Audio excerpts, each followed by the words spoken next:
We think.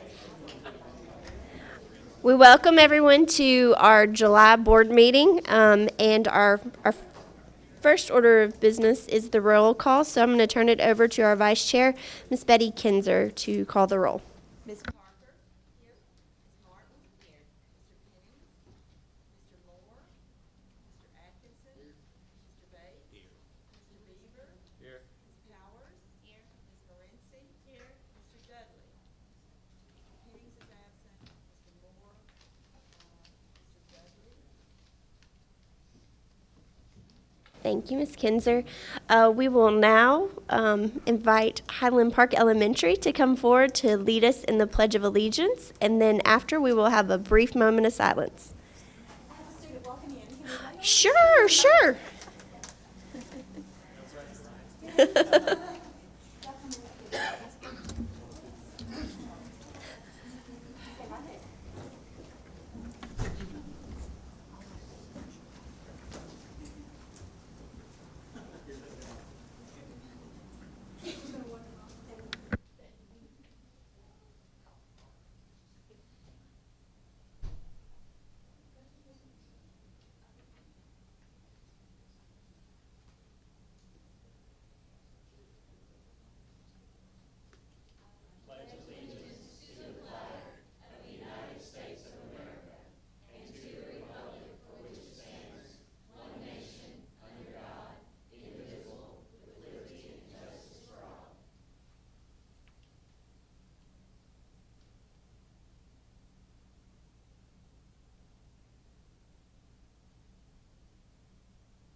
All right. Thank you again, Ms. Myers, and to the students at Highland Park.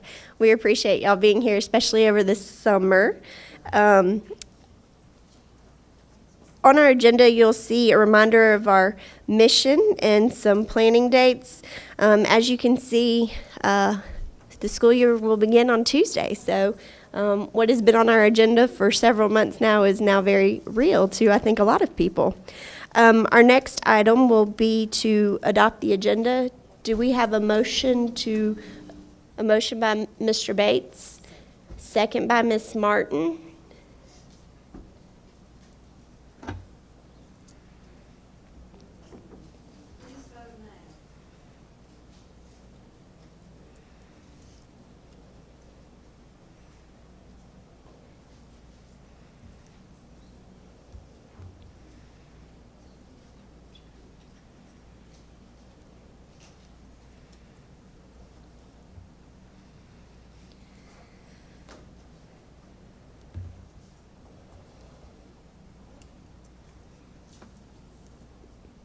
All right, it looks like our agenda has been passed. Our next item is recognition and announcements. So I'll turn that over to our superintendent. Thank you, Madam Chair. Appreciate it. So the good news for this month is, for the first time in the history of Murray County Schools, I think, Murray County Public Schools will be hosting open houses before school starts. These open houses give our families a chance to tour the school, meet the teachers, drop off supplies before school starts. And for our new families, you'll get a chance to meet your teachers, principals, and other school staff before school begins, and we hope that all families in the district take a chance to participate in this. So if you want to see those dates and times, check out the Murray County Public Schools Facebook page, the website, or the attachment to this good news. Thank you, Dr. Marzak. That is some very good news, and I know we have a lot of exciting things going on at several of those schools on Monday as well, so we hope lots of parents and students can come out, meet their teachers, and get to tour our schools. Now I will turn it over to, I think, Mr. Huebner. Are you here on behalf of the Murray County Education Association? Good evening, Dr. Marzak, board members, Chairman Parker. I want to thank you all. Several of you I was in contact with beginning, I guess, March, April, May, about the pay raise, and do want to thank you for it. Worked with several commissioners too. I can't say I worked with all of them, but those that responded, and several of y'all too. And we do appreciate that and hope that it's going through as planned and timely, and hope it starts in August. The other thing I'd like to, and it may have not changed, but if Dr. Marzak or Dr. Hargrove could clarify, and I can sit down, if the sub-program has changed at all, if it's any different, do we do it any differently? Teachers are asking because they heard things, and if you would just clarify that, that would help us with some information. We can know what to do, how you get substitute teachers. I know you all had talked in March or April about a program to outsource it. I just want to see if that has changed. So if you can address that, one of y'all, I'd appreciate it, and I'll sit down. Yeah, on the budget section tonight is the approval to take the money out of fund balance to contract with Parallel Education. So it's on the agenda for tonight. Yeah. Thank you, Mr. Huebner. We appreciate you being here, and we are certainly happy to work with the teachers and with all of our employees and work with the County Commission. We're very appreciative of their hard work. We're very happy to have a budget and also to have a budget that rewards our employees.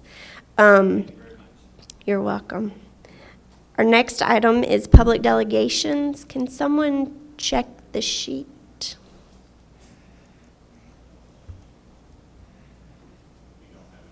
All right. Thank you, Mr. Perryman. Our next item is staff reporting, but it doesn't look like we have any staff reporting at this time, so we'll move on to the consent items. Do we have a motion to approve? Motion by Mr. Bates to approve the consent item. Second by Ms. Powers. Any discussion? I have one thing I want to say about one of the consent items, and that's the Young Rembrandt. I don't know if you all are familiar with that, but I was made familiar with it through parents that their children, what it is a organization that comes and uses the art department at the school. They charge the students for taking the after-school program, and they have it in the art department. We now have art in all the schools, and I wonder why, if we wanted to have an after-school program, that other art teachers weren't given this opportunity. I don't want the schools to feel they have to do it, that it's a mandate. Maybe if it's just open and an opportunity about it, but I'm going to vote no on the consent items because I don't think that we need to be using those facilities when art is something that those supplies, those rooms, that they're pretty precious and hard to come by. So some schools got some money from it, some did not. So I have a problem with it. Any other discussion on the consent items? Hearing that, Ms. Morency? If they're charging the students, are we giving them the facilities for free? Yes. It's my understanding that some schools got some money from it, maybe 20%, something like that. I'm not sure, and I'm not sure that I'm totally accurate. But I know that it's now included all the middle schools, and as this is asking for the facilities, I think it was in 2 schools last year, 2 elementary schools last year. The way the consent here is to put it in all middle and elementary schools, giving them the opportunity if they so choose. I don't want them to feel they have to do it because we've approved it. I guess my question is, and they're using our supplies in our facilities, or? No, it's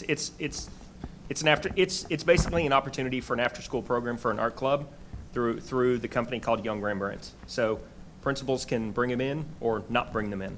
Okay. So it's a choice. One more comment. In elementary school, it's the most creative years of individual's life. Art, the reason I feel so strongly about having art in elementary school, because you just don't go back there. I was a high school teacher, and we try to get rid of all that inhibitions that they have gained over the years.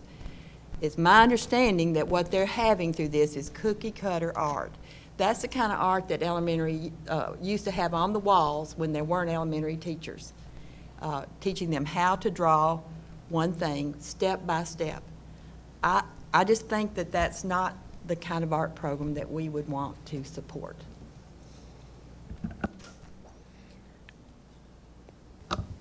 Ms. Powers? Well, then can we just pull that one out? That's what I'm wondering. Would that be acceptable to Mr. Bates and to the second?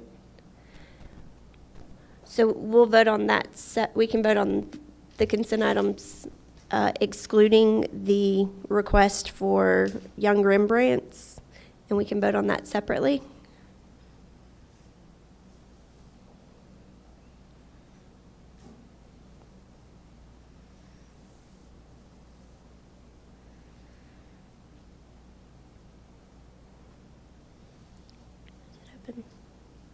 Is it open, Ms. Shirley? Okay.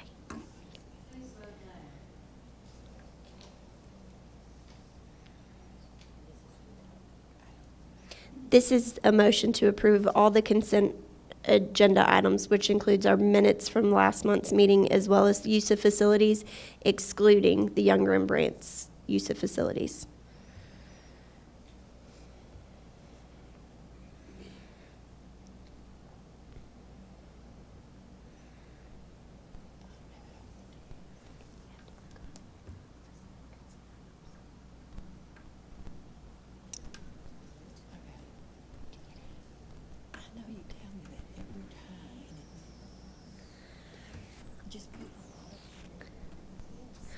All right, it looks like those items did pass. Dr. Marzak, would Young Rembrandts, would they be starting before our next meeting, or is it possible that maybe we could have them come and speak to us at our August meeting? Sure, we could do that. Yeah. All right. Is that acceptable to everyone? All right. Moving on, committee reports. The first item is from our policy committee, and you will see on there are several items for final adoption. That includes the policy 2.805 purchasing, policy 3.210 naming or renaming of school facilities, policy 3.211 new project planning, policy 4.302 field trips, excursions, etc. Policy 4.606 graduation activities. Mr. Bates. Motion to approve final passing of all those policies with the exception of policy 3.211. I would like to vote on that separately. All right. All right, we have a motion. Do we have a second? Second by Mr. Atkinson. Any further discussion on the items for final approval? Seeing none, I think we are ready to vote on all final adoption policies with the exception of policy 3.211.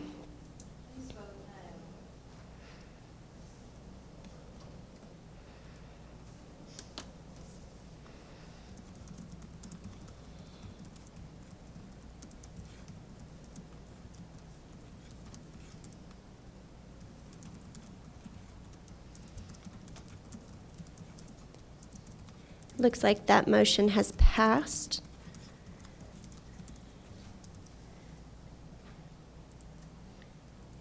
Do we have any,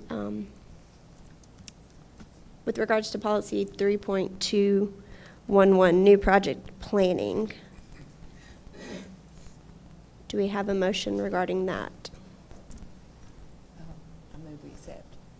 All right, we have a motion by Ms. Kinzer. Do we have a second?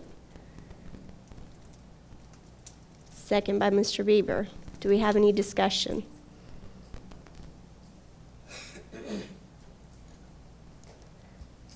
Seeing none, I think we are ready to vote on policy 3.211.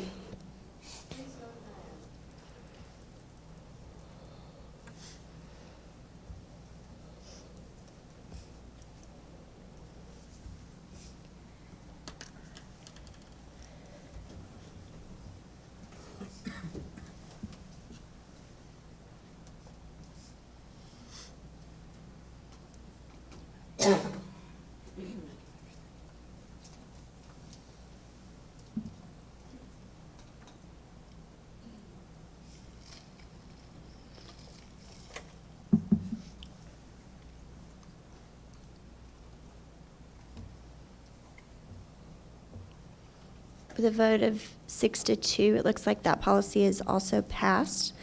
We'll move on to policies that are to be posted for the required amount of time.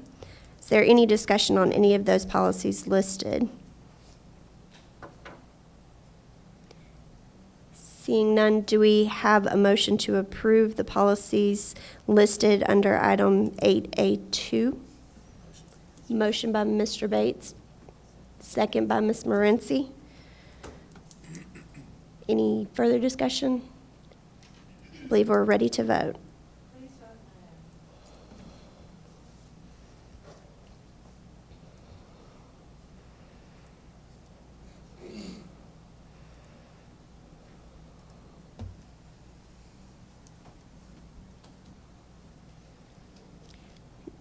That motion has also passed. We'll now move on to proposed changes. This involves policy 6.200 and also proposed changes to the Murray County Student and Parent Handbook. And it's been requested that with the new school year approaching that we waive the posting requirement and make this policy effective without the normal posting. So it would be effective after voting tonight, if approved.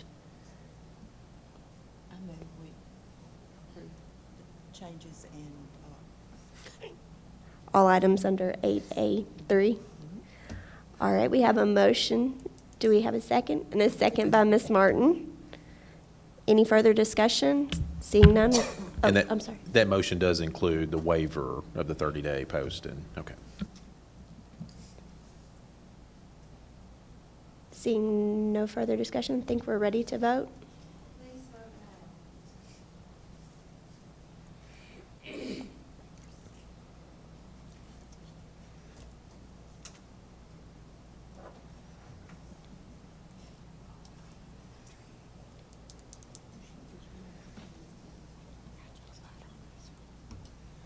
Got you vote on this one.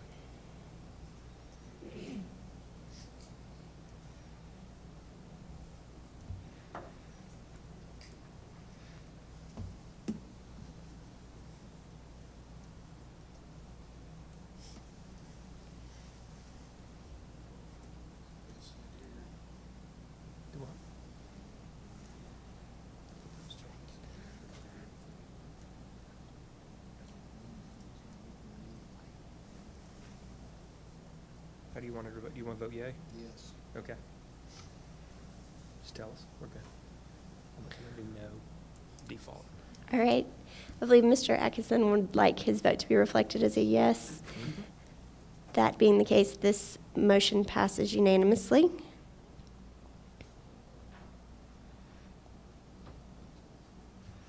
All right, we will now move on to zoning and facilities.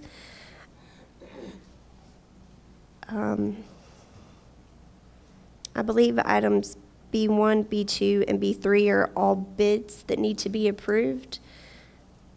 Do we have a motion to approve those bids? Motion by Mr. Bates. Is there a second? Second by Mr. Beaver. Any discussion about those items? So this motion would be to approve the electrical repairs at Riverside, the theatrical stage lighting at Mount Pleasant, and bleacher repairs at various schools as described in our agenda. We are now ready to vote.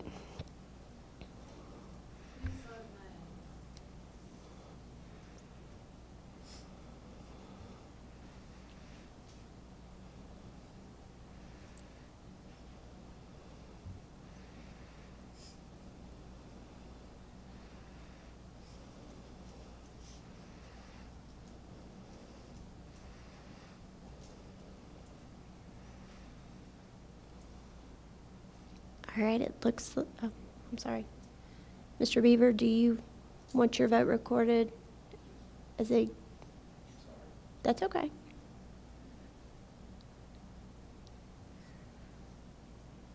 All right, that motion did pass unanimously.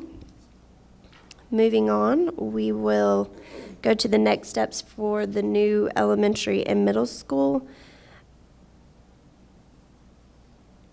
Do we have I believe the recommendation from central office is to authorize Earl Swinson and Associates to begin design work in the amount of up to $100,000, and then also consistent with the naming policy, start working on that. Motion by Mr. Atkinson to approve that. Second by Mr. Bates. Any discussion on that? Mr. Bates?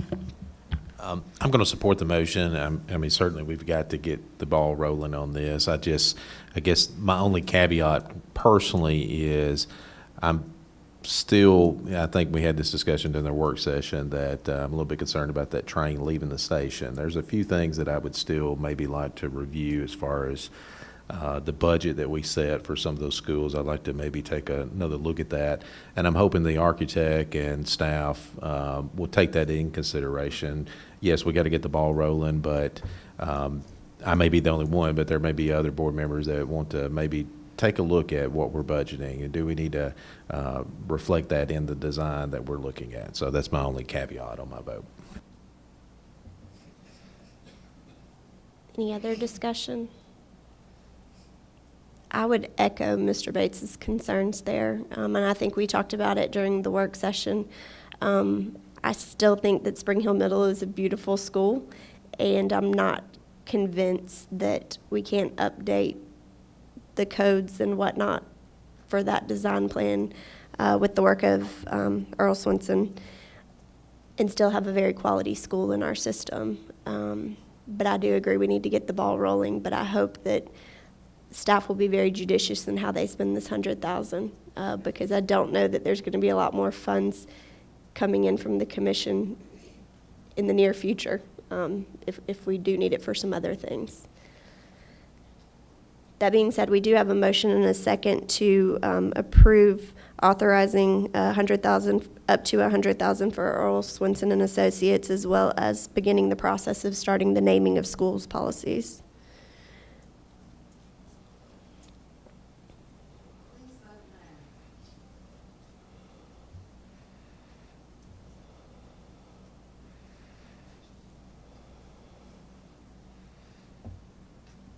All right, looks like that too passed unanimously. Our next item is a rezoning recommendation. And I believe central office, Dr. Marzak, are y'all looking for us to approve the recommendations outlined in this? Yes, ma'am. All right. Do we have a motion regarding central office's recommendation or any discussion? Mr. Bates? Motion by Mr. Bates. Do we have a second? Second by Mr. Atkinson. Any further discussion? Seeing none, we're ready to vote.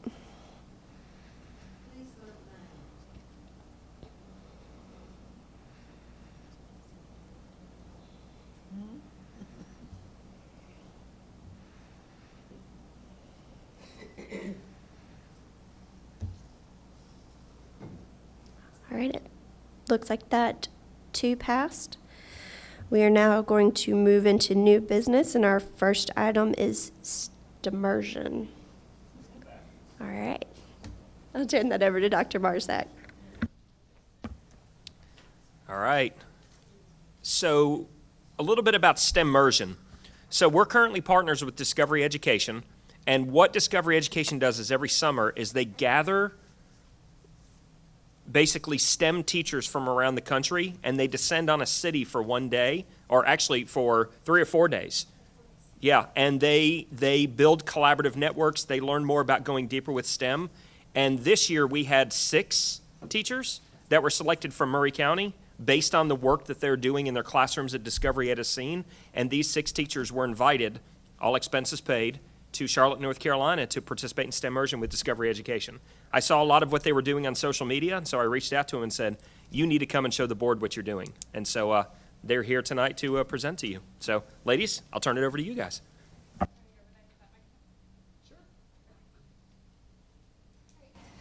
So first, thank you for the opportunity to go to STEM immersion. So we're going to introduce ourselves. My name is Jessica Vasquez. I teach 2nd grade at Randolph Howell. I'm Leanne Zimmerman, I'm teacher of the gifted, and I go to a lot of places. Natasha McFall. I'm from Mount Pleasant High School. It's commonly referred to as the Mount, and I'm an English teacher there. And I'm Carolyn Dawson, second grade teacher at Highland Park. So I'm going to start with a story. Well, also Jessica, hold on. Can you tell who the other two people were that went yes, as well? I was about to say that. So, Beautiful, perfect. Dr. Joe Cornelius from EA Cox also attended. He's not able to be here tonight. And then Stephanie Newland from Spring Hill Elementary also is not able to be here tonight. I think they're having their back to school bash. Okay, so I'm going to start with a story. This week, as a last desperate attempt to hold on to summer, I spent Monday and Tuesday in Gatlinburg. And driving back with my 4-year-old nephew, he was in the back seat on my phone. And he wasn't watching YouTube or playing Angry Birds. He was actually asking Siri facts about planets. Literally for 2 hours straight, he sat there and was asking Siri what the distance to the moon was and the sun. And this is what he's fascinating about. But this made me reflect on my students and myself as a teacher, because this is what our students are. Ronan's going to kindergarten next year, and he's not going to need his teacher to tell him facts about planets, because Siri could do that. He's going to need his teacher to teach him how to not throw a fit because he's too short to reach the light switch, or how to work with other students, or how to communicate. And that's what being a teacher today entails. We are no longer the distributors of information, but we are facilitators of learning. And things like Discovery Ed and STEMmersion help us with that. They help us learn how to teach our kids to collaborate and communicate, and all those nice buzzwords that really make a difference. So we're going to share a little bit today about how Discovery Ed is helping us become a 21st century teacher through the resources, the ideas and the examples and everything that we learn from STEMmersion, and everything that Discovery Education and their huge global online community offers for us. So I am going to go to the next slide, and you guys go ahead. Somebody come up here. Who's doing this one? Okay. So we have examples of a lot of different stuff that we did, and we're going to kind of give you a brief overview just for you to see all the excitement we had. There you go. And I'll take this. It was really an amazing adventure for me to go to North Carolina. I'd never been to North Carolina. And just the opportunity to be there and to be the student instead of the teacher, and to have the opportunity to have things that I can take back to my class, that I can tell other teachers about and tell my students about. So it was a really an opportunity that I'm very grateful for. What you're looking at here is one of the things that we were able to take a part of. And so we had water filtration, which Jessica was over here. And so she cheated on us a little bit, and she stuck vinegar in our water. So so trying to clean it up with vinegar in it was quite the challenge. Didn't quite get it all, but we got it clear at least, where it looked better. But it was at the beginning there was dirt. She picked up mulch and just stuck a handful of it in the water. And then we had some coffee filters and sand and rocks and some different things. And it was our challenge to sit there and try to filter the water with those items that we were given. And then we were given some materials, and it was a challenge where we were supposed to transport water. So it was quite the challenge to make these pieces of tinfoil and cardboard and a water bottle, and to try to get the water to transport from this container of or bottle of water into this cup without it breaking apart. And so there were several groups, and we were successful. We were able to move it. And after we were finished, the lady that was over it that facilitated, she said, you know, I'm going to tell you now that I wasn't sure if this would work or not. Just put it together and we'll see what happens, to show us that every time that you put something in front of your students, it's not necessarily going to be a success. But we have to teach them that sometimes we're going to fail, and that's part of that process of learning about real life and what the things you're going to go through. This is just a website that you can go to that's talking about the engineering design process. We were talking about water engineering and those kind of things while we were there. And some of the STEM activities that we were a part of, there was a STEM fair that we got to that took place while we were there. And there were all kinds of products and lessons, and people that were there were sharing with us. And so it was a great time to find out about those things. We also, as you can read for yourself, we were able to FaceTime and talk to the founder of an interactive classroom and just see that company and he talked us kind of through that circuit activity. And so that was a really cool thing to be a part of. And it just goes back to how we can connect with people in other places in our classrooms. This was my favorite part, getting to go and be a part of just the National Whitewater Center was amazing. It's the largest man-made river, and they talked about how they have to clean the water and all the things that go into it, and it's just amazing, the chemical part of it, the water part of it, and we just learned so much about water and about the places that don't have water and the challenges that come with water. And so it was a great thing, and we have hopefully a video that we're going to show a little Powtoon.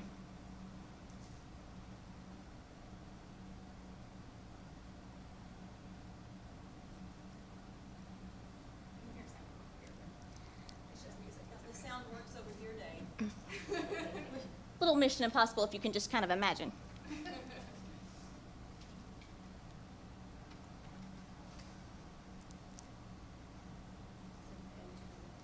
Here's our group.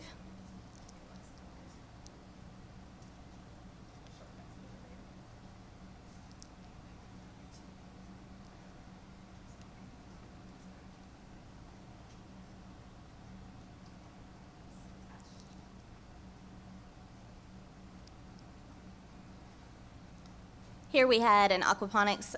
We watched how they are raising fish, they're raising plants, and they're doing all these things with natural fertilizer and natural water systems. It's ran by students in the school, which is really cool. It was really cool. We spent the day here at this National Whitewater Center in Charlotte.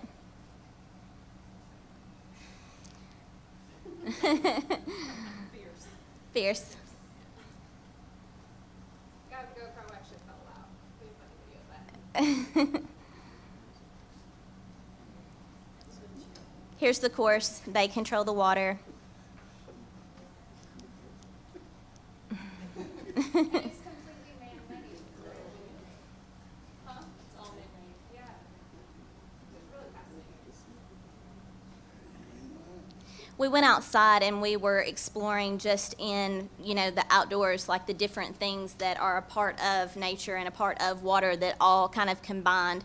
And so that was part of our field experience as well. So while we were at the Whitewater Center, we also had the opportunity to zip line and do a ropes course, and I had never zip lined before, so I'm a little bit afraid of heights, although Carolyn said I couldn't be because I walked across the rope course, but I had to explain to her that I was scared, and if I got down on my hands and knees, it would take longer, so I had to zip on across there. So, but I mean, that's part of, of what we're doing is we're facing our fears. We're facing our fears when it comes to STEAM. We're facing our fears when it comes to project-based learning. We're facing our fears when we hand our students the reins and give them control of the classroom, and we're the facilitator. So that's all a part of it. Fun little fact about that picture. I actually took that picture. It's not just like a stock photo. I took a 360 picture while I was there at the Whitewater Center. Okay, well, this is actually 2 slides ahead of where I was going to go. That's okay. I'm here at Tech Tools. You want me to just go back for your piece? Okay.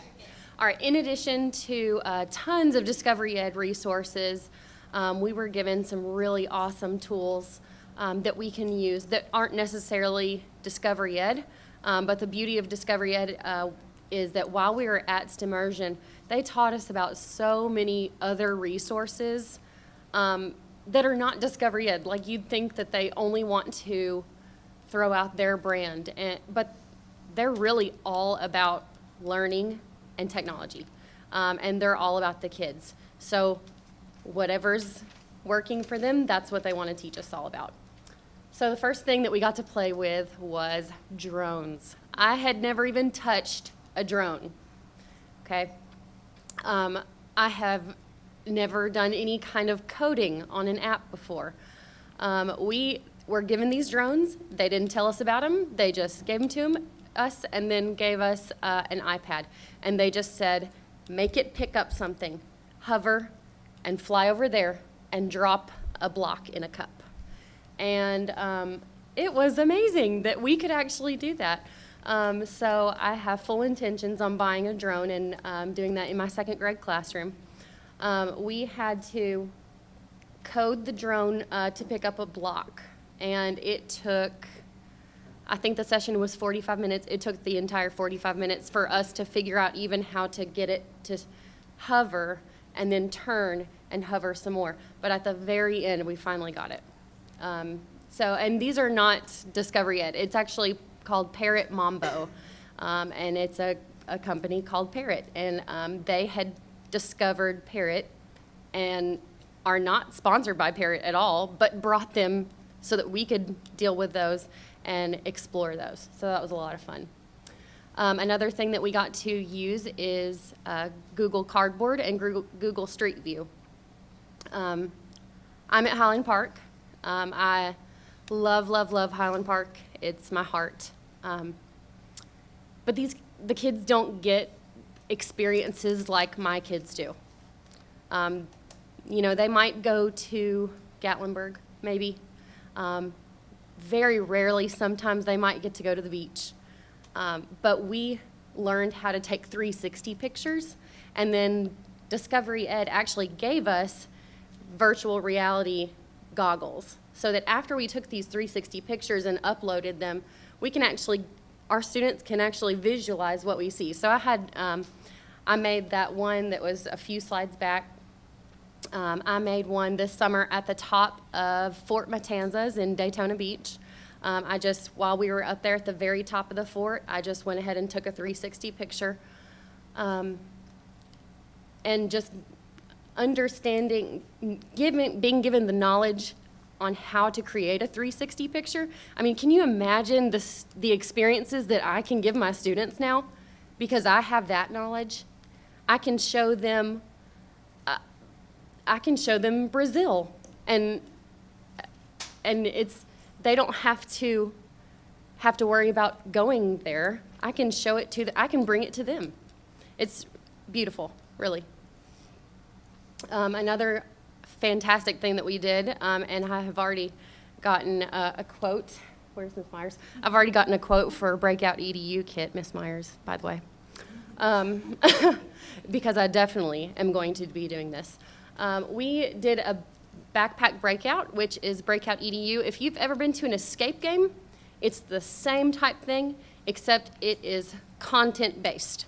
So we had to use force and motion, all of these science concepts that I had to reel back from high school and college. Like, it was really difficult for me because this is stuff I do not teach in second grade necessarily. But we had to do this escape game, and we had to unlock all of these locks, and we had to find the clues to unlock all of these locks and eventually break into one large box as a team. And it was so much fun, so engaging, and it was a true assessment of how much students know, but it's in a game type experience. So it's fun assessment. If assessment can be fun, that was it. And several tech apps that support education that we can put on our smartphones. Erasma is one that we learned about. Students take a picture of themselves, and when you have Erasma on and you hover over a picture of the student, a video shows up of them reading. Okay, so that's awesome for parent-home connection. Home-school connection. Shazam is an app that when you're playing music, you can turn the app on, it'll listen to the music and give you the artist, the album, the genre, all of that, which we used several times in backpack breakouts. A QR code reader, I think we're kind of familiar with that. It's a shorter way of getting to a website. And Goose Chase. I had never done a Goose Chase before. It was so fun. It is an online scavenger hunt where you have challenges. You have to take a picture of the challenge or a video of the challenge and upload it to the Goose Chase app to receive points. And of course, just like most games, whoever had the highest points won. So it's amazing how competitive educators can get with a very simple, like we had tasks that were like, put Alka-Seltzer in a film canister and fill it up with vinegar. And I mean, we were so diligent and efficient with our time, and we were running at fast breakneck speeds so that we can get these points and be the winners. So I believe this is my last slide. So imagine Maury County Public Schools and the Discovery Educator Network. So the beauty of Discovery Ed is that when you find a fabulous idea or when you make one yourself that you want to share, there is a huge support team of teachers from all over the country. And we even had a teacher from Mexico. No, 2 teachers from Mexico. One teacher from Mexico. Just one teacher from Mexico. Okay. So she can even go back and share that. So we're even going across countries now of teachers and supporters who are there to help you so that you don't have to reinvent the wheel. So if you know your standards and you know what you want to teach, you can just say, hey guys, do you have a big breakout EDU idea for this standard? Surely someone out there has already made it. So no need for you to reinvent the wheel. You can tweak it as needed. And so we really enjoy, as Maury County, being a part of that educator network. And we have thoroughly enjoyed the benefits of that. Yep. Okay. Yes, thank you. So I'm Leanne Zimmerman. I teach gifted ed. So I teach K through 12. So there's a lot going on within Discovery Ed that I try to delve into. One of my friends has that saying, I'm going to let you drink from the fire hydrant. So buckle in. We're moving quick because I know your time is really short and you want to be out of here. So this is the Discovery Ed website that we see as teachers every time we log in. And I would be willing to speak for all how many teachers there are of us and say, we hit that white bar at the top, the search button. We put in what we want, sharks, solar eclipse, whatever, and we go to the things we need. And it is tremendous what we can find in there. However, there are so many things that Discovery Ed offers, if I can borrow a line from the newspaper world, below the fold. One of those, the first one is global news. It is daily throughout the school year. There is a K through 5 version. There's a 6 through 12 version. Maps. I am a history nerd. I love maps. I love flags. I love all of those things. And it pulls it in for the children. The content is screened. It's real news clips. It's not kids reading the news. It is actual news clips from across the world that they can connect with, that puts learning on their level, but it still connects them to the rest of the world. Tremendous things that they can take advantage of. Right under that, on that same front page, is On This Day. And we've all seen the On This Day in history kinds of fun stuff. This one lets you put it into your content. I told you I was a history nerd. When we started with Discovery, I had to confess and say, I can spell STEM, but when I get to the M, I shudder because I don't like math. But it's not about liking science or technology or engineering and math. It's able to connect everything together. On This Day lets you pull up wonderful things on your date, and you choose your content area, arts and humanities. I think it's today's Gertrude Stein's birthday. Happy birthday, Gertie. So all of that is on there. We also have access to their professional learning center. Unbelievable things that are in there. The calendar, notice the blue.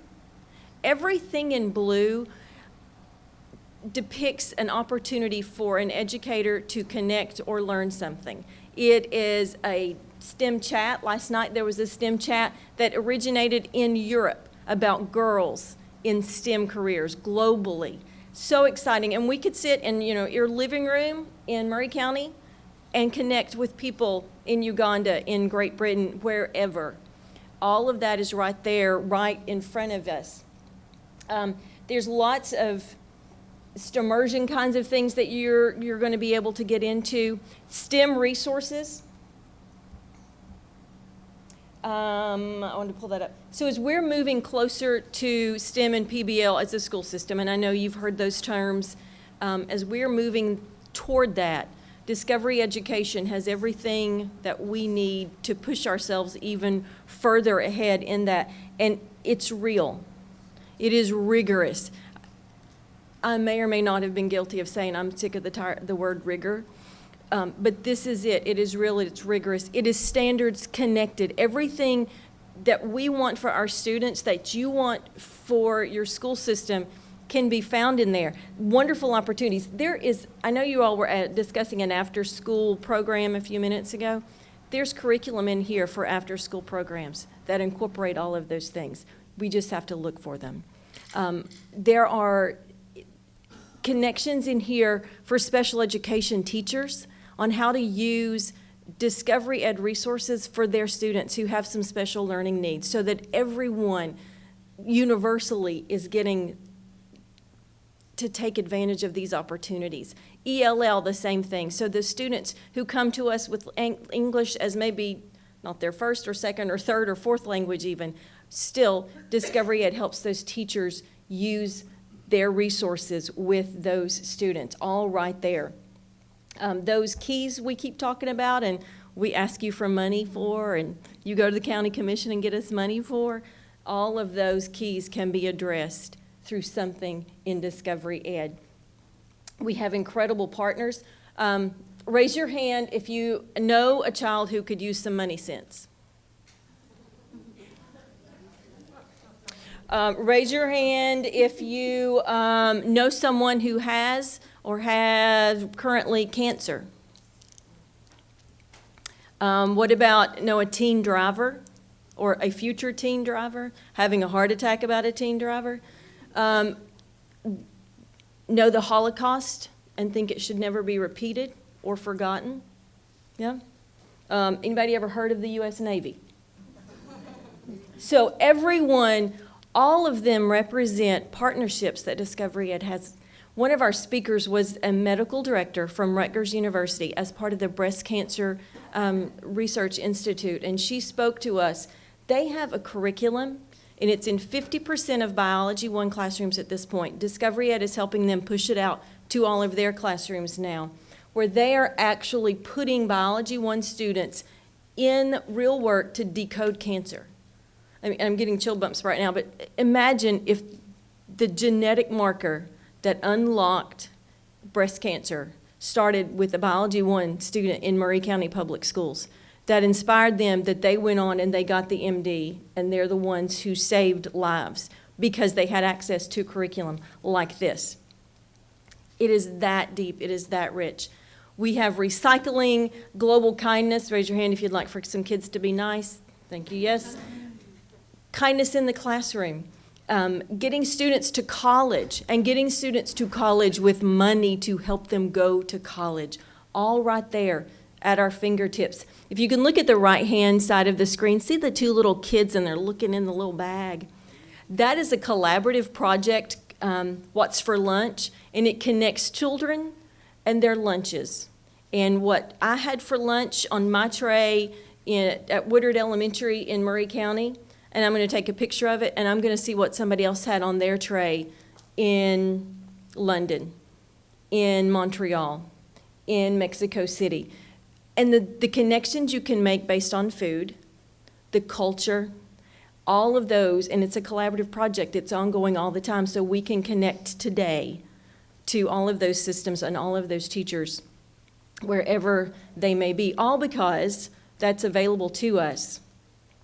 And if I may borrow a little poetic license, I want to change this up again. Our dinspiration, get it, Din?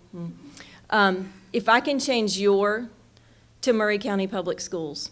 Murray County Public Schools' life has a purpose. Murray County Public Schools' story is important. Murray County Public Schools' dreams count. What we're doing here counts.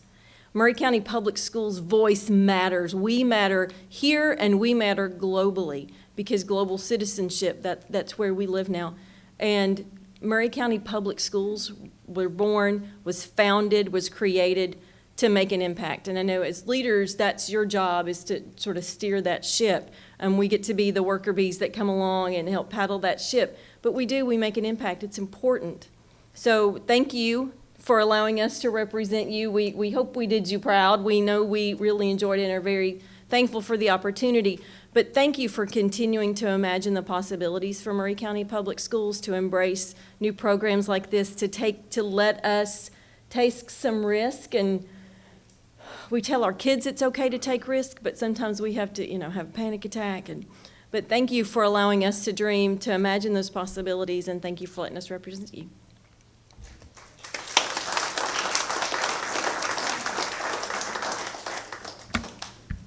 Do any board members have questions? Or Dr. Marzak, you Well, have- and if I could, I need to put Ms. Vasquez on, put her on the spot for a second. You were recently in San Diego, weren't you? Yes. Why were you in San Diego? For the Discovery Educator Network Summer Institute with NSI, which is like STEMersion, but for the overall Discovery community, not just STEM. And you did something interesting at Dempsey, didn't you? What did you do? I presented at Dempsey Thank you. What did you present on? on the STEM career challenges and the STEM, like the water treatment stuff I did. It all connects back to STEM careers, so I presented on that at STEMersion. Thank you. I don't know if we can get this PowerPoint to you guys. We actually had a link for the video where, because they live streamed my session. I didn't know that until they were doing it. But my session is on there, and then Dr. Joe Cornelius. Yeah. Also, he does stuff on YouTube, so we talk about us being leaders even beyond STEMersion. And so if we can get that to the board, they can see those videos. Thank you for representing Murray County so well. Great job, ladies. Thank you very much. Are there any questions for any of our presenters? I guess I have one. Sorry, I know you guys are taking pictures.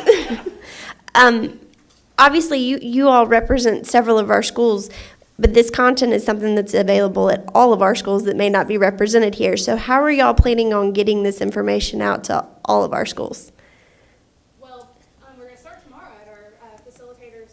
I know that I'm facilitating, Natasha's facilitating at some of our county stuff tomorrow. And then just anytime we are able to get the word out in our schools, I know a lot of us are doing individual PD at our schools. And then we have like the mentor meetings and that kind of stuff. Map sessions that we do during the year, Yes. opportunity for us to Sharing on present. Twitter. Jessica and I are both PBL coaches, and Natasha and Carolyn are both PBL champions. So we sort of have that Network. platform already in place, so that and the training is ongoing with those positions as well this year. So we do a lot of PD through that as well. So you're basically disseminating the information to the other PBL coaches, champions, and then there to get it to within their schools. Yep. Awesome. I think it's great that y'all got to go, and really exciting what y'all got to do. So thank y'all for coming and presenting to us.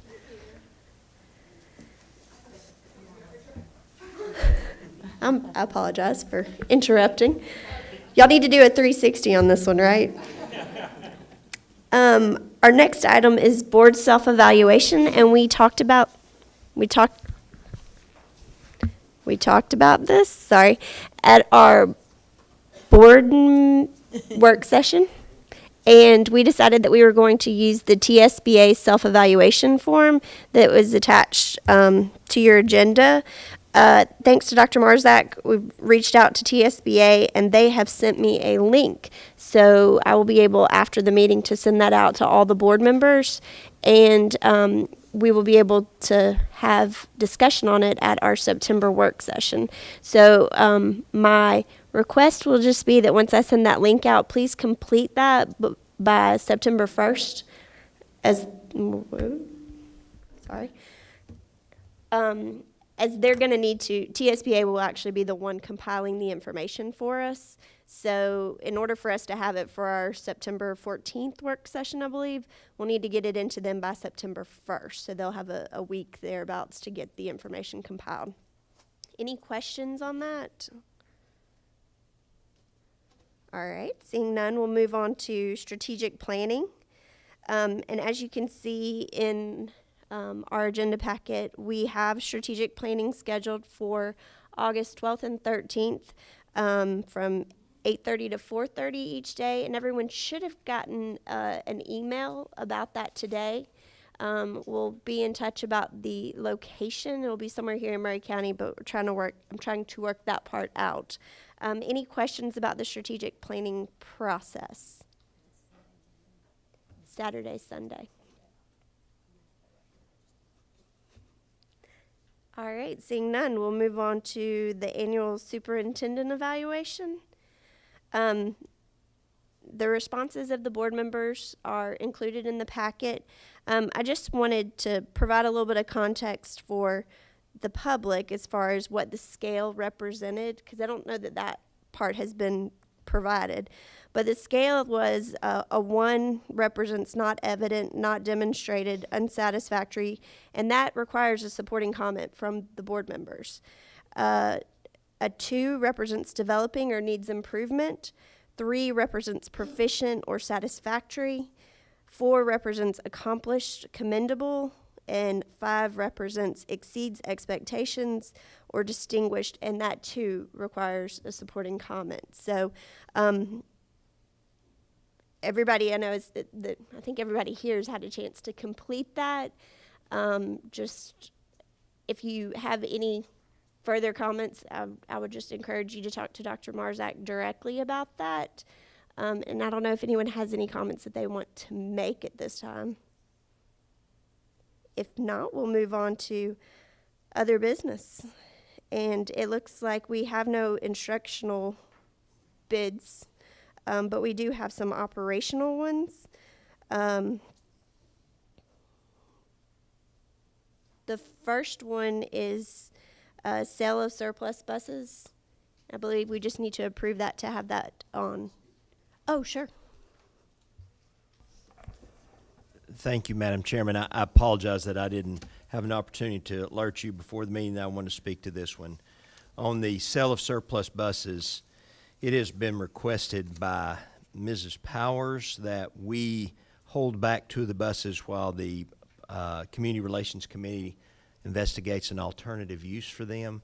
So we are recommending that we postpone the sale of Bus 240 and Bus 215 to give them an opportunity to do that. However, we would like to go ahead and list the others for sale because the county has asked us to get them off the lot. So we would like to go ahead and move forward with that if we could. All right. Do you want to speak to that, Ms. Powers? Okay, I think y'all know I'm prone to brainstorming, and something came up, and I reached out to one of our SRO officers with a possible fundraising opportunity that all schools could benefit from, utilizing the buses and the ability to make something mobile.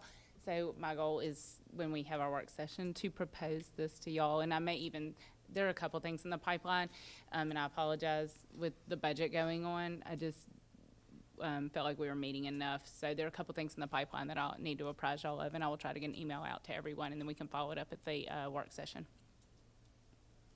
All right. That being said, do we have a motion to approve this? Oh, yes, if y'all wouldn't mind, and if like I said, I've kind of put some feelers out. If it doesn't move forward, I talked to Mr. Breeden. We can just next month we'll put it back on and get them sold. In the meantime, we'll make a plan to get them out of the county's buildings until we can kind of flesh this out. So are you making a motion to approve the buses that Mr. Breeden requested we sell? The remaining buses aside from these 2, yes, that's my motion. All right. Thank you. Second by Ms. Morency. Any further discussion? Seeing none, we should be ready to vote.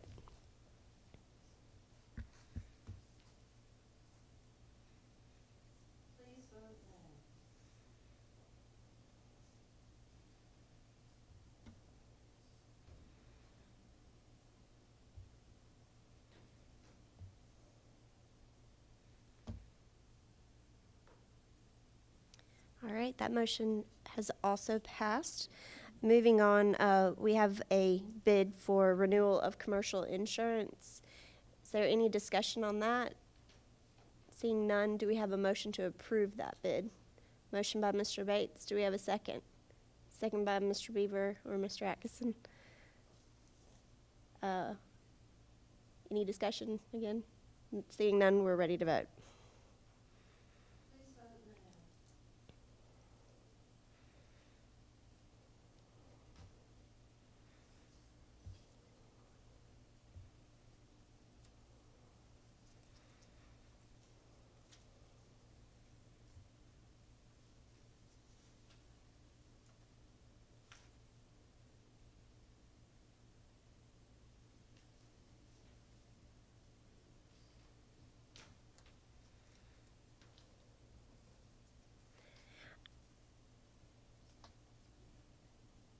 That motion did pass.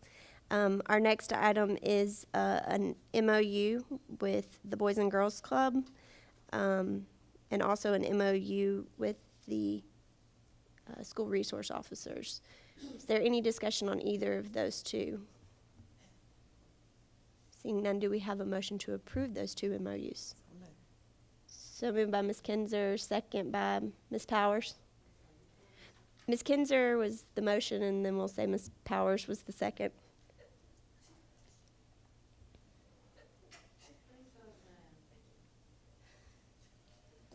And that motion is actually to approve the Boys and Girls Club and the SRO.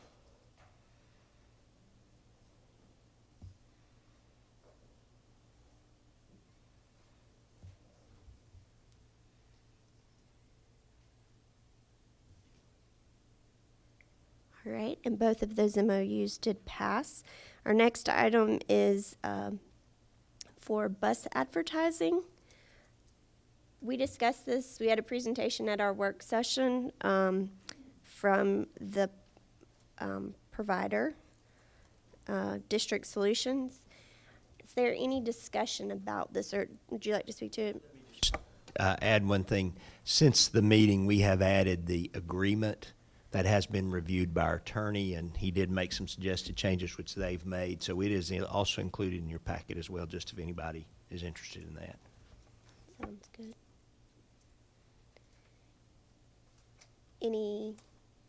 Is there a motion to approve? Motion by Ms. Powers, second by Ms. Morency. Is there any discussion about this proposal? Seeing none, it looks like we're ready to vote.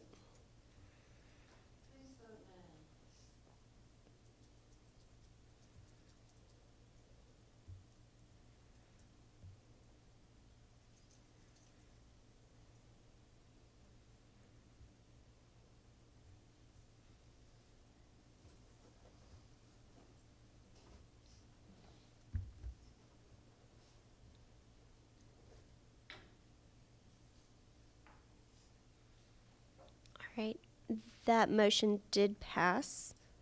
Vote of, I think, 7-1. Quick math there. We will now move on to finance. Turn it over to Mr. Parliament.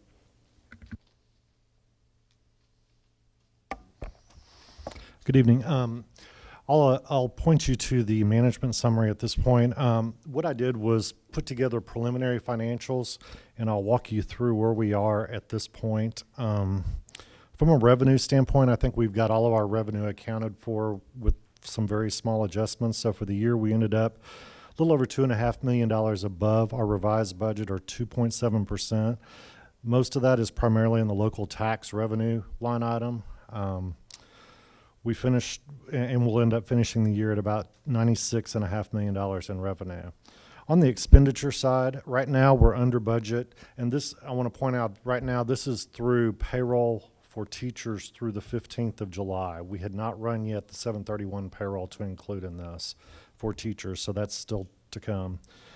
We're about $3.29 million under budget on expenses. Like I mentioned, we have the payroll for the teachers that's still to post. We have a major reconciliation project between our books and the trustee from a cash standpoint that we are finishing up on, and we have entries that'll come from that.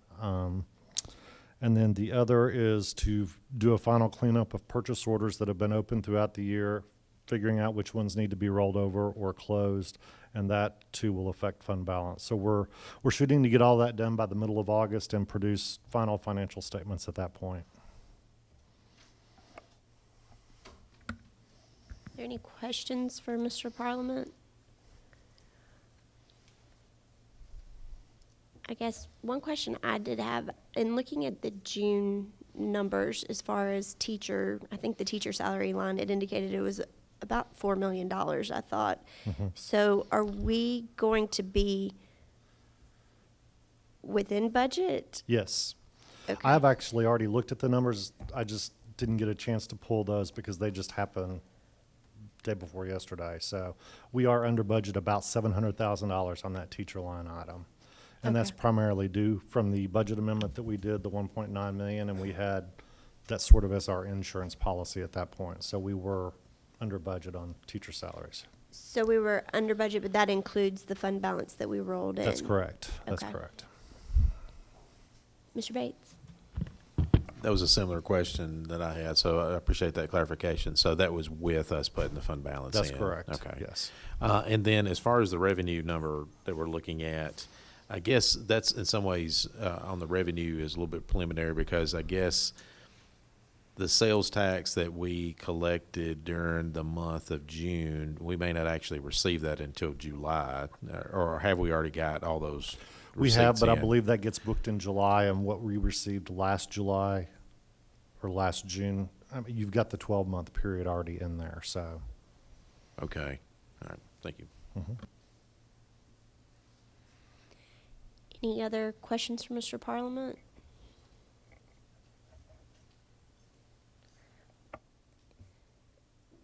All right.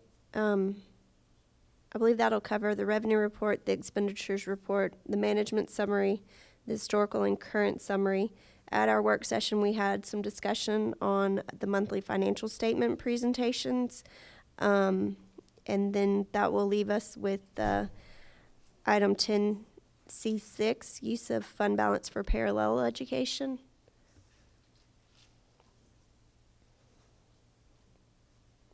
Does anybody want to have further discussion, or would someone like to make a motion? Ms. Powers?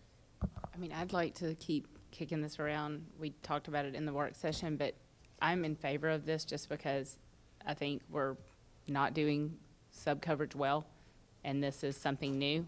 So I have been in favor of it. A teacher did reach out to me. So trying to take teachers' views in, I think she had concern that this wasn't a good fit. I am very perplexed with another school year coming. I think there are a lot of unmanned classrooms or wasted instructional days, and that's very disturbing to me. So, has anything new popped up or any new plan, or otherwise, I feel like we've got to do something. So do you want to make a motion to approve? Before we go to that, has anyone else received any feedback about this? Did anyone else hear from any teachers? No? Okay. Well, and, a sample of one. I was just curious if there was any other feedback.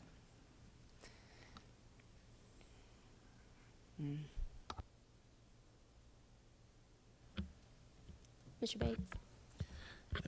I think I'm in favor of this as well, and I think we've previously as a board, we've approved this contract. I don't know what the right solutions are, but I think if we've been trying it one way, and if it's not working, we need to try something else. And if we're not having enough substitute teachers in the classroom under what we've done in the past, then it almost behooves us to at least try something else. And I think with this contract, it would be a year contract, and so we could reassess again. Is that working or not?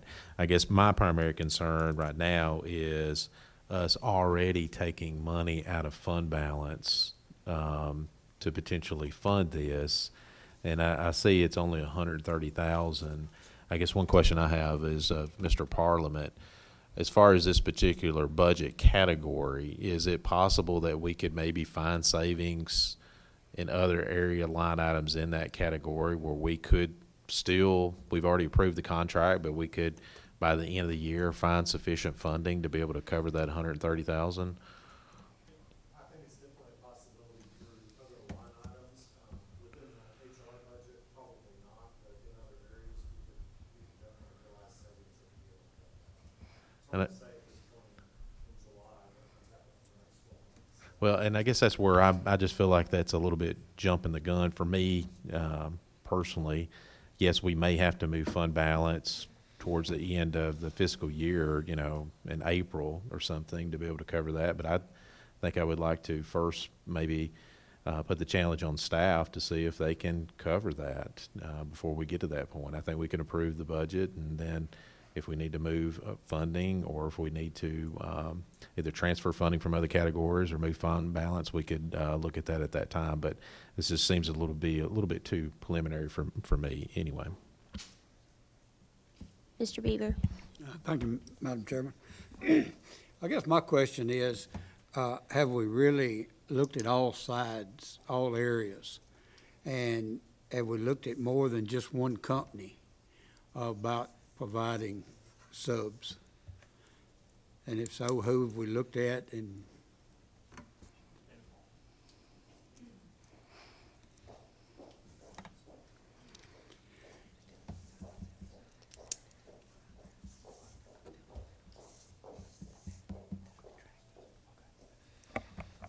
we formed a committee. Actually, once you get it out there that you want to start doing this, lots of companies call. So around 40 companies called.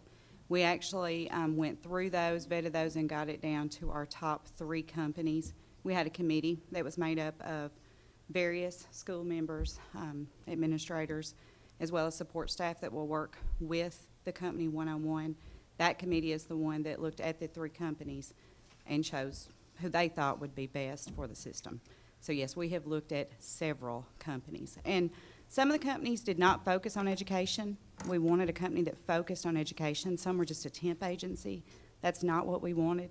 And so of the 3 companies, these focused on education, and Parallel come up the winner for training, for software systems. The software system that they use, our teachers already use, and our staff already uses, so they won't have to have any other software system training. And then they were the lowest price. And so that was the criteria that the committee used. okay. I guess, I just lost my train of thought. Sorry about that. If we're looking at several different companies, or I'm sorry, at subbing this out, then what kind of relief is it going to have on central office or staff of Murray County Schools? Right. Well, as you'll see in the memo, the administrators, the time that they spend, as well as the central office, the time that they spend just on subs, central administrators won't have to, principals won't have to answer that phone anymore at 3, 4, or 5 o'clock in the morning. The school secretary or bookkeeper is usually the one that is charged with trying to find subs if rooms are not filled automatically, and so that would put that burden off of them, and they could focus on instruction and focus on what's happening inside of that building. And they would also not have to worry about empty classrooms. We have had teachers come in and try to help with that, and where they'll take time on their planning period normally to try to fill that void. That causes burnout.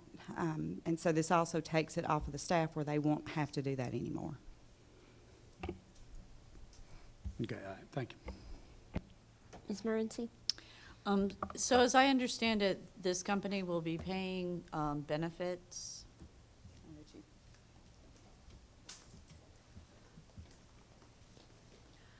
Hi, I'm Susan Rudd with Parallel. Yes, we do follow all ACA guidelines for healthcare, so our employees do receive benefit.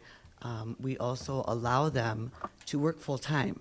We know that many organizations are limiting the hours that their substitutes can work now, but we have decided as an organization that we pay 85% of their insurance premium, and we do allow them to work full-time if they so choose. Okay. The employment rate is so low here, or unemployment rate, I guess, is so low in Murray County right now. Do you feel like you're going to have problems filling those positions? It's a challenge. The unemployment rate across the country has dropped dramatically, so it's definitely a challenge, but we do it. We do it in Maury County. We do it in Indianapolis, Indiana. We do it in Dayton, Ohio. Our strategy is one of making substitute teachers. It's not a, you can't go out anymore and recruit for substitutes. You're going out into the community now and teaching people that don't realize that they can be a substitute, and that we are here to help them get the knowledge that they would need to be successful in the classroom. That's how we make it work. Okay. Thank you. Anything else? Mr. Beaver? I guess this be for Dr. Hargroves. Oh. One of the things I seen in your statement was about the Parallel would be interested in renting office space. And it's my understanding that central office is bulging at the seams. Some of the staff don't have office space. And our schools, you know, we know how they're packed. So how can we even consider, you know, providing office space? Well, you'll notice on your sheet, one of the savings would be an accounting associate position will be eliminated. We would not have to hire for that position. That's one of the savings, and we could actually use that desk for this person. We've also, if that doesn't work, then there's space in our conference room in the Human Resources Department. We could partition off and then schedule if we needed to use it or if the recruiter needed to use that time. So we could make space within the space that we already have. It wouldn't be taking another space or adding space. We're just going to make space within the space that we have. Okay, you just, and I mean, you know, it just caught my attention what you just said, that this person, so you're looking at one person taking the place of how many people here? 'Cause, you know, you said that each school now. Devote a certain amount of hours, Yeah. yes. But this person would be devoted full-time to nothing but recruitment, and you may can talk more on this, recruitment, running the system, that sort of thing. We don't have one person now that just does nothing but subs. My person in HR, she spends probably about 8 hours a week. The administrators spend a certain amount of time having to take calls from teachers, have subs in the classroom, make sure there are subs in the classroom. That's what this person would do, as well as the recruiting. This would be the recruiter that would work to go and get the subs, as well as orientation and training. Okay. Thank you. And it's a parallel employee. Yes. Ms. Kinzer? How much will you pay subs per day? The substitute pay is dictated by the school district, so we don't change that at all. What is the 80? So it's $80 a day. Okay, so they actually pay the 80, we pay you the 80. Yes. How do you make a profit to pay their 85% insurance and? It's difficult, but we run a very efficient program. If it's money through, money in, money out, where is the ability to, I mean, obviously, if you're in several other places, you're generating a profit. Yes. Where is the profit coming from? Well, you're paying us a premium above the 80. Okay, a set premium. Yes, a percentage, which I believe is 32 here that we have, 31, 32. So that's above, we're paying 80 for the Right. per day and 32 to you. 32% to us in addition. So that's what covers all the taxes that are required, workers' comp, unemployment, recruiters, recruiting budget, training budget, screenings, you know, all that stuff. Dispatch center, we have a live customer support dispatch center for our schools to call into and for our subs to call into. Yes. So the cost per day is $80 plus 32%. Plus 32%. Profit on Correct. top of that. Correct. Yeah, it's not a big profit. I understand. We're not, you know what I mean? But there's definitely. Right. I have not always been in favor of this. I'm certainly willing to give it a go. I do feel like that if we had the funds to be able to pay $80 plus 32% profit on that, that we would probably get pretty quality substitutes on our own. I realize that there maybe is some use of manpower, and maybe if there's going to be a reduction in some staff doing that, there won't be at the schools, though. There'll be the same staff at the schools. And I believe that's where, when you call in for a substitute, you call into your principal or that designated person at your school to get someone and tell them you're not going to be there. I'm certainly willing to see how it goes for a year, and but once again, I think that we could probably do pretty well paying our substitutes a little more money and keeping it in-house. Well, if you don't mind me commenting, Sure. we've tried that because we're in rural communities and we're in urban communities, and it's not so much the the pay rate that is the issue. You have to remember, being a sub it's a temporary job. So today you might need 100 subs. Tomorrow you're going to need 130 subs. The next day you need 90. So it fluctuates. So it is a position where most subs don't have an opportunity to have consistent work. Probably 30% of the pool will be able to work full-time because of just the volumes. And then that other 70% are hoping that they maybe can work more, or they don't want to work more. They only want to work on Tuesday, or maybe they only want to work for Mrs. Jones in the second grade, you know, those types of things. So it's not a pay, it's more of a what the job is that creates the struggle for substitutes. So us wrapping our arms around it as it being a core function and treating substitutes as permanent employees to parallel, whether they're working 1 day a week or they're working 5 days a week, has allowed us to improve retention, quality of life circumstances for the subs, and improve the community. It really is, it works out very well. $80 for every sub, or just one who's certificate licensed sub? That's what I thought. Yeah. So it's $60 Yeah. for, okay. Right. Ms. Powers? Well, that was one of my questions, was the 80. Okay. Was it going to be the same for everyone? You are going to do follow-up, like teacher satisfaction, or get follow-up on subs, correct? So that if a sub is not a good fit for a school, they're just not asked back? Oh, absolutely. It's actually that's probably one of the biggest parts of our program is sub management from that standpoint. So the constant communication with the schools on the sub's performance from a positive, you know, we encourage that. We don't get enough positive feedback. Most of the time it's, oh, if it's bad, they'll let us know, but we're working now with our schools to say we need to know when they're doing great as much as we need to know that they're not doing great, because we go to the subs and we have those discussions with them. You're the sub of the month. We just got a call from the middle school. They want you on their VIP list, things like that.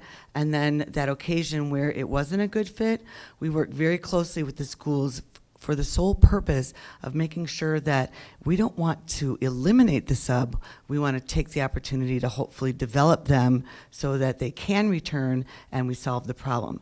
There are times, obviously, where there is, it's just not going to work, and then we terminate the sub. But most of the time, it's a terrific teaching moment to help develop them so that they're successful. Thank you for that. Mhm. And I know that I think our fill rate right now is about 80%, but Yeah. it suggested that you all can fill 95%. Yes, we're actually going to guarantee that, and if we don't meet that, we'll give you a rebate. Thank you. Okay, good. Okay. We have a couple reports, like retention reports, that we provide the school districts because we track all this data. Why were they released? Who did you hire on? Our schools hire our subs all the time. We love it.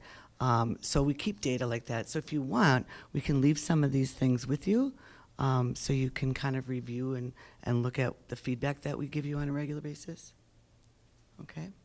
If you have that now, you may want to go ahead and distribute it. Okay. I Oh, okay. tend to agree with Mr. Bates that I hate to start right now taking out a fund balance. If we think that we can handle this through the GP some way, like we were discussing, is that a possibility, rather than before we even know what fund balance is, that we start chipping away? Yeah, I definitely think that's the way to go. You don't want to start moving your fund balance dollars now. No, But I think you look at it from the standpoint of all things being equal, and we come out flat on budget, then that's how you would cover that. But I definitely think there's the opportunity to make savings in other places to cover that. So we would not move fund balance dollars at this point to cover that. okay. So if there was a motion, we would just simply to approve it and for it to be funded through GP, correct? Well, y'all won't believe this, but I'm gonna make that motion. But just, I mean, procedurally, sorry, I was thinking that we've already approved the contract. Did we not, as a It's board? just, yes, we did, I guess you're right, so we're. So in really, some we're- ways, I think if we just leave as is, That it should just it's come been in. approved. Okay. I withdraw my This, I think what was on our agenda was don't to know, though, move that something to that's- fund balance. I don't know that that's totally the case because we then approved a GP budget that didn't include that in there. So I think we would need something. So you think to amend the GP budget to add that then? Although, is there a line item in the GP budget that says for this company? I mean, it's just a big category, right? No, I think that's the correct statement. We did have that in the original budget, and when we went back to 16, 17 numbers, that was pulled back out, so. I So guess it maybe does need to be put in GP. It does need to be approved to purchase out of GP funds, and then I think at some point down the road, we would decide if we don't have the savings to cover that, then you would use fund balance dollars or move things from other savings. Okay. One question that I had for parallel education, we just heard tonight information about Discovery Ed and the different things that can be done. What type of training do you give to substitutes with regards to the different programs that we have, like Myon, Dreambox, Discovery Ed, so that teachers can leave lesson plans that can be followed, but also can utilize some of these tools that have been purchased for children to use? Well, this is the first time I've ever heard of what this, so it was very, very cool. So I'm going to go back now and take that to my operations team and say, okay, there's all these different things out there that we can help utilize, train, but right now our training is, have you heard of a company called Steady? It's an organization that is just for substitute teacher training. So we work with them to put our substitutes through courses from lesson planning to sub-essentials, which is basic substitute training, to classroom management, that sort of thing. So that's the baseline right now, and it's been working very well. Going this new direction, which is really intriguing, and I think actually probably more, what's the word, efficient and effective. We will probably start pulling some of that into our program, but we haven't done any of that yet. Well, and the reason why I asked that is one of the reasons why we've seen a huge need for subs is because we have a lot of these PBL champions that are pulled out of the classroom. Right. And while I think it's great that we are giving them that time, as a parent, if my child's in one of those classrooms, I want to make sure that they're still able Right. to use some of these things. Otherwise, Right. there's not a whole lot of value That that I would see. understand. Right. So that is a strategy that we're going to have to, work with the school district right now to figure out how do we create a pool of subs specifically for those specific teachers. I would treat it much like I treat, we work with a school district in Missouri that it's all special ed. It literally is a school district of just special ed teachers. So we have to prepare our subs for a traditional classroom, but within that pool of 400 subs a day that we're pulling out, we have to have a group that are ABA trained for this special ed. So my thought process as learning about this would be to actually kind of treat it the same way and create a pool of parallel subs for Maury County that are specialized in for the teachers that have this program. So, but we have never discussed it before, but that's my thought process. All right. And you mentioned the training that you have for subs. How does that compare to the training that we do for our subs now? Well, right now, it's, because this is what they do. And so right now, we're training them as far as things to expect when they enter the classroom. We're bringing in retired teachers to kind of tell subs what to expect, that sort of thing. That's about as deep as we can go.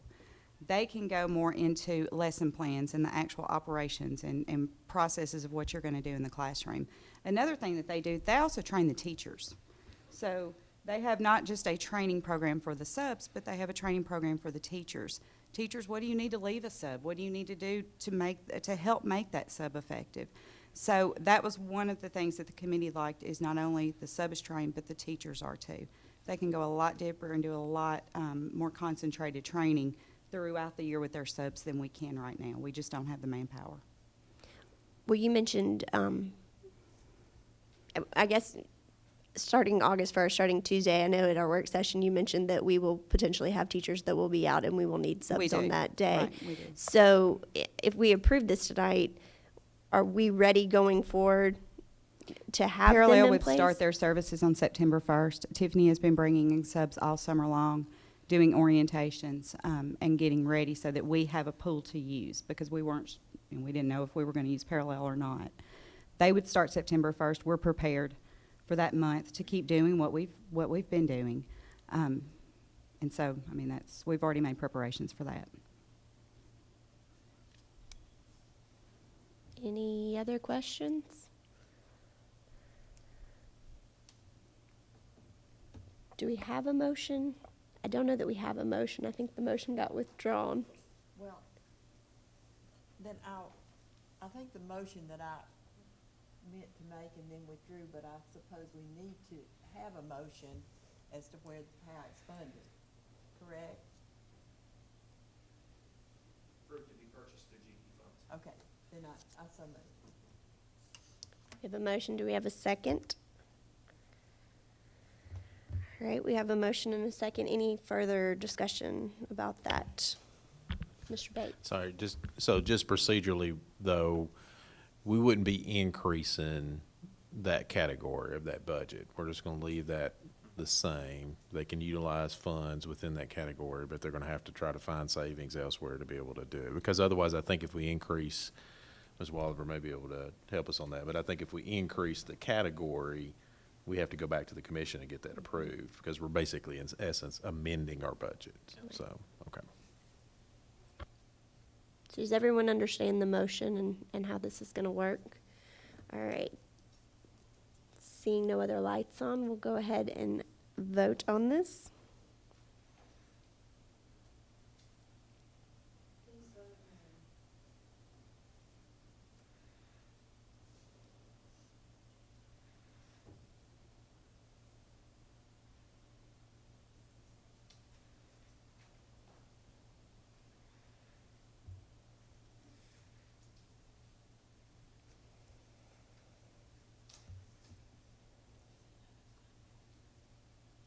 All right, that motion does pass 7-1.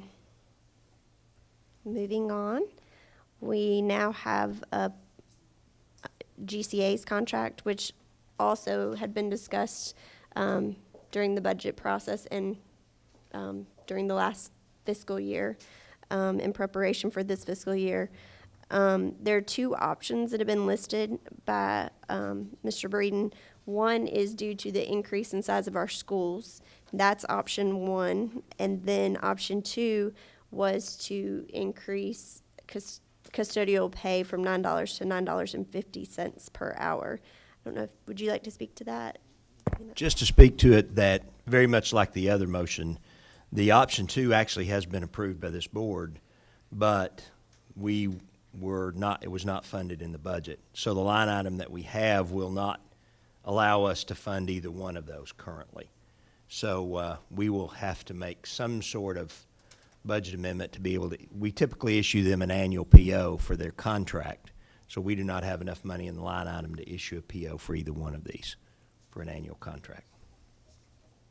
So You actually will need a fund balance. Is that what you're saying? we will need yes, we would need a fund balance transfer to do either one of these. All right. Mr. Bates? I guess I'd like to get some input from Mr. Parliament again. I mean, I understand that maybe that line item doesn't have enough funding, but what category does this come out of? Is it operation of plant? So, Yes, I sir. mean, do we have, Mr. Parliament, is there funding in those other line items within that category where we can find sufficient savings to be able to cover that? I believe this is the same situation as the parallel contract where even though the specific contract is not budgeted for in this budget, I think you go ahead and issue that PO and then you cover that with savings throughout the year. Through other line items Correct. within that category of Correct. operation of the plant? That's correct. Because I think for me, I mean, that would be my personal preference again. I would rather pinch pennies until I see that that's depleted, and then maybe utilize fund balance. Correct. Whenever we get to that point. I mean, I would prefer not to do any fund balance transfers until at least halfway through the year, where we have a really good feel of where we're at that point. And we don't even have an approved budget officially yet, so. Okay. Well, and Mr. Breeden, though, you're saying that you issue a PO at the beginning of the year, I assume for the full amount, is that what you're saying? So you're gonna be starting off immediately taking something from something in operation of plant. Is that going to impact any of the services that have to be delivered right now in any of those other line items? Obviously, we have enough money at this point to fund the others. The operation of plan is one of those that is a little more difficult to predict because it includes utilities, and we never know exactly what utilities will be. Now, this year, we were able to come under utilities, but, you know, that's the one that's kind of the unknown. It does include also some, there's a small amount of salaries and not very many people that are paid out of that. But there is some contracted services, other things like grass mowing and some of those, pest control, alarm monitoring, those kind of insurance for property. All of our property insurance comes out of that. So it could be that there will be savings there. You know, at this point, you know, we just don't know. But the current contract that we have pretty much gets us pretty much through probably what, March, April, with the money that we currently have in the budget line item for GCA? Well, actually, it would probably get us through, yeah, the current money we have probably would get us through actually April or May, because you're talking about the contract that we have is $160-something thousand a month. So I think the shortfall on both those is less than that. And so when we'd have a better indication of where we are about through mid-year, and then that would determine how much money. If we have any savings, we could utilize that. If not, then we could use fund balance to cover the last 2 months of the year. So, so if you're giving us permission to override, because typically what you have to do is you're not supposed technically to issue a PO for money that's not in a line item budget. You're not supposed to go over that. So we would have to override that, and I guess the board would give us permission to do that until we find out that there's money, knowing that we're going to have to do a budget amendment to move money from somewhere, maybe fund balance or maybe savings from the existing budget. So, and we can do that if that's the pleasure of the board. Just want to make sure everybody understands that. Ms. Morency? I just want to voice my opinion on GCA. I think we need to be really monitoring them. The TEL survey, the scores were terrible for cleanliness in schools, and it was across the school district. So I will vote for this, but I request that we find some way to monitor them and make them do what they're supposed to do in our schools for cleanliness. And I understand there were some, the TEL survey I was given showed us overall for district, the score was 75%, which for cleanliness of schools, so there were some, that was the overall score on what I was given. So maybe, I've not reviewed school, but there were some schools that were higher than that and some schools that were, some a little higher and some lower, but the overall district rating was, I think, 75% for cleanliness of schools. Well, I haven't talked to any principals or teachers that say that their schools are clean and their classrooms are clean. Yes, ma'am. And we brought you that in February of this last year. We brought you information. The board did not tell us to go back out to bids for that. No, So and I'm not, what I'm saying is I'd really like us to monitor the cleanliness of our schools for at least the first 6 months and figure out a way to get to monitor that really closely and make sure that our schools are getting clean and this company is doing what they're contracted to do. Yes, ma'am. We will continue to do that. We send our principals a report card every month for them to complete for that. Well, and we talked about the daytime and the nighttime, the difference. Yes, ma'am. And again, we can divide that up in Okay. daytime and nighttime. And also, some of them were, that I talked to would like if you could do that survey as a checklist where they just check off what is supposed to be done, that it was done or not done. And I think the report card we send the principals is set up that way. Okay, all right, thank you. Thank you. But I'll double check that and make sure. Thank you. Mr. Bates? I was just going to say, I think the way we grade our kids, 75%, that's almost an F. So, and I would, well, that's passing, but that's not satisfactory. And it's not satisfactory to me, and I don't think it's satisfactory to the board. There may be a disconnect between perception and what's happening in the classroom level. I think there's improvements, but it's still not satisfactory to me, and I would still reiterate what I had proposed before, is to go ahead and start the process of examining Plan Bs. I know that we got under a time crunch last time because when we started that discussion, it was already time to renew the contract again. I'm ready to start that process now to make sure that we don't have that time crunch again. And as far as another possibility to look at, and I think, Mr. Breeden, you've mentioned this, kind of like what we do with our grass mowing, is doing in zones. And maybe that's something that would maybe help us to be able to do some comparisons of, well, let's contract out with one company here and another company with somewhere else. And then we can maybe get a sense of, is it a contractor problem or what is going on? So I don't want to continue to do the same old thing, though. I do believe in giving sufficient time. I'm fully understand that things can't change overnight, but I'm kind of from my standpoint, I think I'm at the losing patience standpoint. So that's where I'm at anyway. But as far as the PO, I certainly don't want us to get in trouble with anything, and I would certainly want input from Mr. Walliver. Can we, instead of issuing a PO for like the entire year, can we just do a PO for like that, a quarter at a time or something like that? So we're not issuing a PO that is in excess of what is in that line item. I don't know. I just don't know. I think we could do that. Again, understanding that we've committed to a year-long contract. I think, now we do have the right, we have a 60-day right to end that, so I don't know if that gives us the right to go ahead and not issue a PO for 12 months or not. I'm not sure. Right.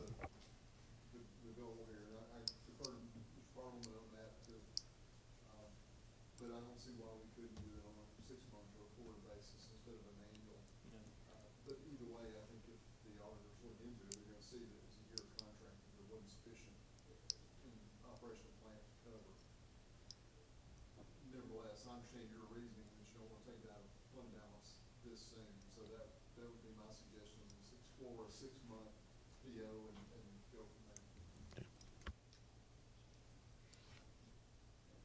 And I think the safest way to do that would be, if you've got a 60-day out on the contract, either do a 3-month or a 6-month PO, knowing that you've got that out at the end of it, and that way you stay within the budgetary line item for that as well. So I think that's the safest way to do it from all angles. That gives us a reasonable argument to the auditor. Right. Because we've only, I think that's a good way to do it. And I will just add, and maybe there's no vote needs to be taken, but the option 2 has been approved. That contract renewal has already been approved by the board.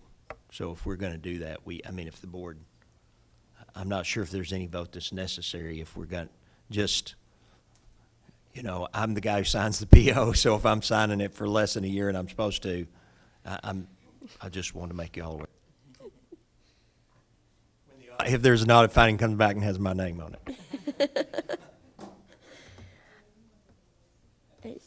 So, Mr. Wilver, is there any action that we need to take on this? Not if you're not doing fund balance. No, I don't think so. The contract's approved. I think you just move forward. Do we need to give direction as far as 6 months? Is that? I don't necessarily think you need to give direction, but you understand that if Mr. Briggs gets called to that, it's that he was following instructions in the process. Very good. I will just say that I hope, I realize that 50 cents is probably not necessarily going to, maybe that will bump us up to 80%. I don't know that I'm sufficiently satisfied that they have done what's been requested of them at $9. So I have a hard time rewarding bad behavior, in my opinion. But if the contract's already been approved by the board, then I guess we have no further action that we can take. So moving on, we have several FYI items. We are going to have an attorney-client meeting after this, but we'll go ahead and finish up this meeting. If that's, I think that will be the quickest way so everyone else can head to the house. Everyone can see the FYI items, and then if there's not any questions, we'll move on to announcements and communications, and I'll turn it over to Dr. Marzak. Thank you, ma'am. Appreciate it. So looking over the announcements, Friday the 28th is a teacher admin service. Tomorrow, Monday the 31st is a teacher prep day, with Tuesday, August 1st being the first day of school. Wednesday, August 2nd, no school, teacher professional development day. And then we're right back Thursday, August 3rd. Students return to school, and we'll be back here for a regular board meeting on Thursday, August 24th. I think we'll also have on August 10th our work session. So, and then we will also have strategic planning on the 12th and 13th. So we got a few other items, but we appreciate the teachers being with us tonight, and thank you to the administrators. I know you guys have had a busy few days and are doing all you can to be ready for Tuesday. So we wish you the best of luck as we start the school year. Thank y'all. And unless anyone else has any announcements, we'll consider a motion to adjourn. Oh, recess. Okay.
real good milkshakes? That's my place to eat when Debbie's out of town. That's what she's been out of town a lot lately. They make a really good patty. They make really good Philly too. I eat the chicken fillet, that's what I like. They get the chicken fillet fries, and they got this special sauce that gets the fries. You know, I don't like it. I like that. I don't like it. I tried the last one. It's kind of like a mixture of ketchup and mayonnaise or something. Yeah, it is. That sounds like what We we were had. trying to figure out what the ingredients were last time we were in. When I was a child, we went to California, and my uncle had a restaurant out there. And they put something like that on it, and us kids did not like it at all. We were screaming off to the side, and we hated to tell them the boss, and we don't like your hamburgers, I mean, because it had that, some kind of a sauce on it, and I bet that's what they used. But they just give you that empty fries. You don't put it on the sandwich. It's kind of one Well, this was put on a sandwich in San Diego. Fry sauce. They call it fry sauce. Fry They call it fry sauce? sauce. Oh, no, this was on the burgers. This is fry sauce. Fry sauce. Yeah, I had it. I've never heard of Now, that. Debbie was out there over the weekend. I ate one of those. To me, it kind of was like Thousand Island. It's kind of like Thousand Island without the pickles in it. Yeah. That sounds just like it, and it's Yeah, chocolate. it is kind of like Thousand Island dressing. But with ketchup, there's definitely a ketchup element too. I believe that's the same thing. We just didn't like it as kids. And that was out of California. We just weren't. We didn't eat the same thing. Yeah, that's my side of town there and that little Chinese place down by Food Line. That's what they do with Debbie's out. They say. And the Mexican, Debbie and I go there. They say that Mexican is the best. Yeah, we go there. I've heard That's that. kind of the Mexican we go to. We probably end up there every week. Have you been to Miles Fiddles? We were just talking about that. I've not. I've It's seen been that sign. Neely's for a couple of years. That doesn't sound appealing. Mall's Fiddles. Well, I figured it's good old country, Probably. but he's the first one I Yeah, heard. we ate there when it first opened. Is it good? It was okay. Is it just like a meat and three? Yeah, but we just kind of felt like it was a little overpriced. And like I said, this is probably within the first month or so it could have changed, but I'm really surprised that it's still open. Same kind of food you can get Buc-ee's for a whole lot less. Basically, yes. But